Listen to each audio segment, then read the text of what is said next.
A'udzubillahi samiil alim minasyaitonir rajim. Bismillahirrahmanirrahim.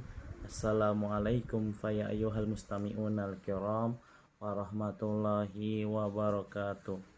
Waalaikumsalam warahmatullahi wabarakatuh. Sobahul khair.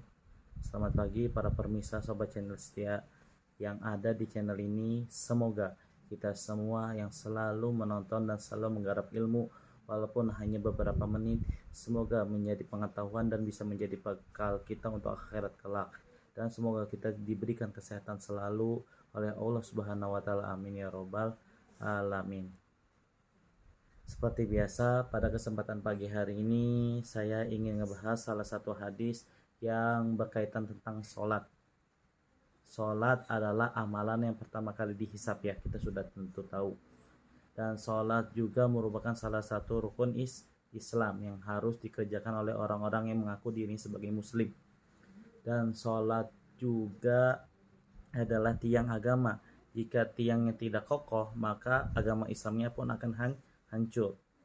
Oleh karena itu, jangan pernah sekali-kali ngeremehin sholat. Cara ngeremehin sholat itu bukan hanya dengan mengakhir-akhirkan, bukan hanya menunda-nunda, bukan hanya bercanda dalam sholat, tapi yang disebut dengan peremehan dalam sholat, fawailul lil musallin, yaitu celaka bagi orang yang lalai dalam sholatnya adalah orang yang tidak tahu syarat sah di dalam sholat itu apa. Dia tidak suci dari dua hadas, suci hadas kecil ataupun hadas besar. Dia ada hadas sehingga tidak mau mensucikannya. Terus tempat yang dipakai buat sujud, tempat yang dipakai buat beribadah kotor, najis. Pakaiannya pun najis, badannya pun najis, itu tidak boleh, harus suci. Nah, oleh karena itu di sini ada hadis dari baginda Nabi Muhammad, innal insan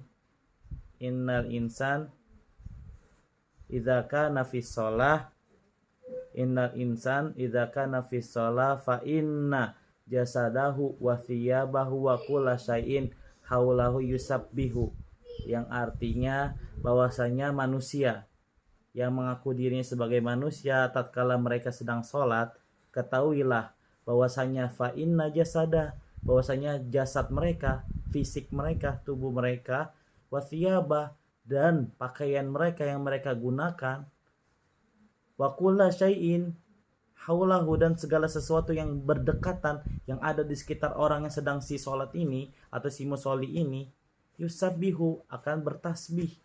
Kepada siapa bertasbih? Kepada Allah, dan pahalanya dikirimkan untuk orang yang sedang sholat itu. Bayangkan. Makanya ketika kita pengen sholat, sucikan dulu diri kita. Ada hadas kecil atau hadas besar kan nih? Kalau ada hadas kecil, maka sucikannya dengan berwudu. Kalau ada hadas besar, maka sucikannya dengan cara mandi. Nah, terus yang selanjutnya, pakaian yang paling penting juga. Jangan mentang-mentang aurat laki-laki dari pusar sampai lutut sehingga kita sholat cuma pakai boxer dan telanjang dada. Itu yang nggak boleh, itu yang harus kita hindari. Kita aja pengen ketemu manusia loh. Manusia kita bisa memberikan penghormatan, bisa memuliakan mereka dengan cara memakai pakaian yang paling bagus, yang paling indah, yang paling wangi, dengan cara diberikan parfum ketika entah kita kondangan, ketika kita pengantenan, atau ketika apapun kita lagi segala sesuatu, atau ketika wisuda, itu kita bisa menggunakan pakaian terbaik yang kita miliki.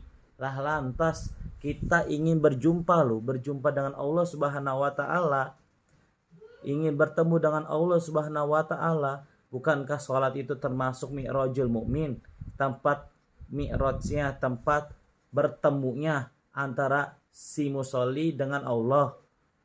Kalau memang udah yakin bahwasanya Allah Maha melihat dan Allah mengetahui apa yang engkau lakukan ketika sholat, maka gunakanlah pakaian yang terbaik. Bukan berarti Allah butuh penghormatan, berarti bukan Allah butuh kemuliaan.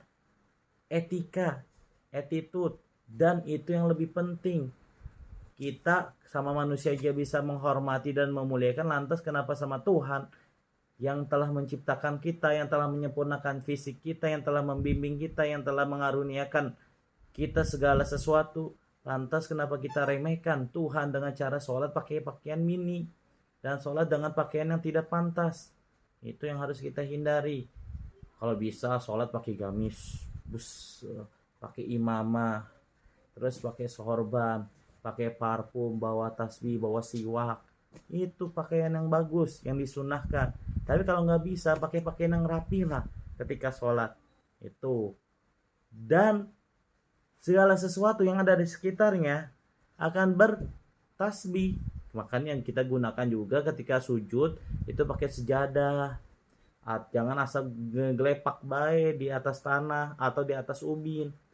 Karena segala sesuatu yang ada di sekitar musolli itu akan ikut bertasbih. Gak hanya pakaian, gak hanya celana, gak hanya sarung, sejadah pun, tasbih pun, siwak pun, dan apapun yang ada di sekitar musolli, orang yang sedang sholat itu akan ikut bertasbih kepada Allah dan mengirimkan pahalanya kepada si fulan, kepada si musolli.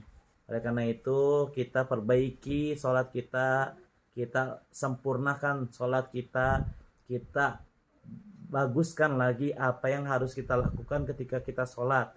Dan perhatikan jangan sampai kita termasuk orang yang lalai. Alhamdulillah wa syukru lillah wallahu akbar walillahi ilham.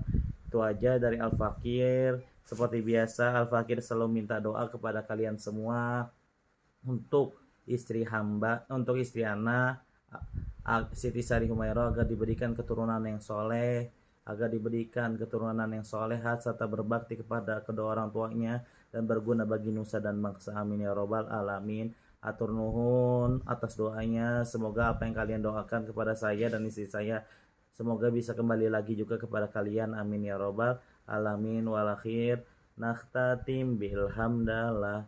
Alhamdulillah. Wassalamualaikum warahmatullahi wabarakatuh. Waalaikumsalam warahmatullahi wabarakatuh. See you next time.